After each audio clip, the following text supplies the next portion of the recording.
इतिहास अक्सर वो नहीं होता जो किताबों में लिखा है, बल्कि वो होता है जो सदियों से हमारी लोक कथाओं के सीने में दफन है।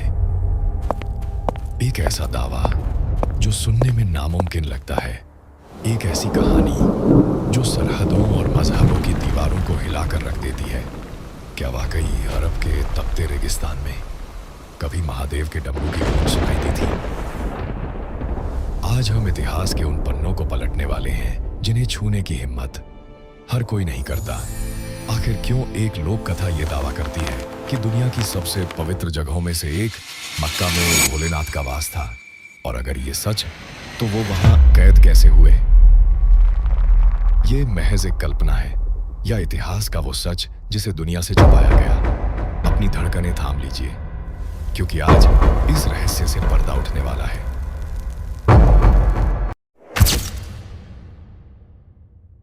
कहानी त्रेता युग की है, जब धरती पर सिर्फ इंसान नहीं बल्कि धर्म, संतुलन और सत्य का राज हुआ करता था।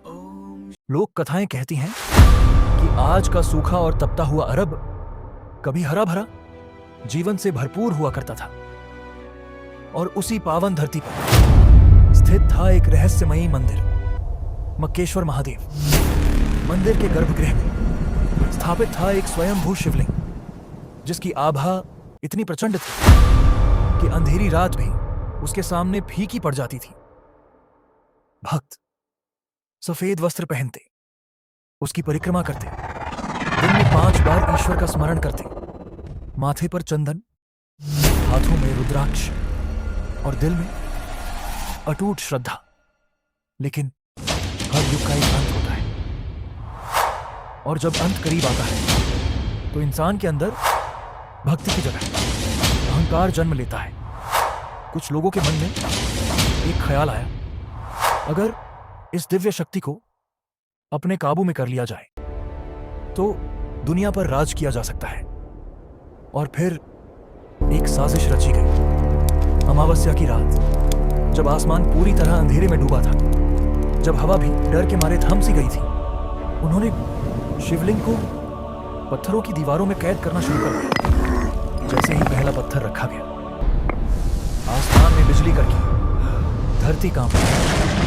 लेकिन उन्होंने चेतावनी को अनदेखा कर दिया, और जैसे ही आखिरी पत्थर रखा गया, गहरी धीमी आवाज, एक आवाज गूंजी जो कानों से नहीं सीधे आत्मा में महसूस हुई।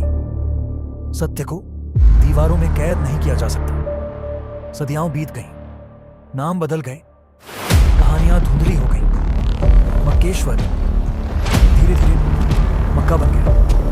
लोग आज भी सफेद वस्त्र पहनते हैं, परिक्रमा करते हैं, ईश्वर को याद करते हैं, लेकिन कहानी कहीं पीछे छूट गई। और शायद यही इस कथा का सबसे बड़ा रहस्य नहीं, बल्कि उसका संदेश है। ईश्वर कभी किसी एक जगह में कैद नहीं होता, न मंदिर में, न मस्जिद में। वो हर उस दिल में बसता है जो सच्चा है, शुद्ध है। गुरु नानक देव जी ने भी कहा था, मेरे चरण उस दिशा में कर दो जहां ईश्वर ना हो। लेकिन ऐसी कोई दिशा जी है ही नहीं, क्योंकि ईश्वर बाहर नहीं, हमारे अंदर है। और शायद यही इस पूरी कहानी का सबसे बड़ा सच है। अगर आप भी मानते हो तो कमेंट में लिखो, हर हर महादेव। वीडियो पसंद आए तो लाइक करो, और ऐसे ही रहस्यमयी सच के लिए सब्सक्राइब जरूर करो।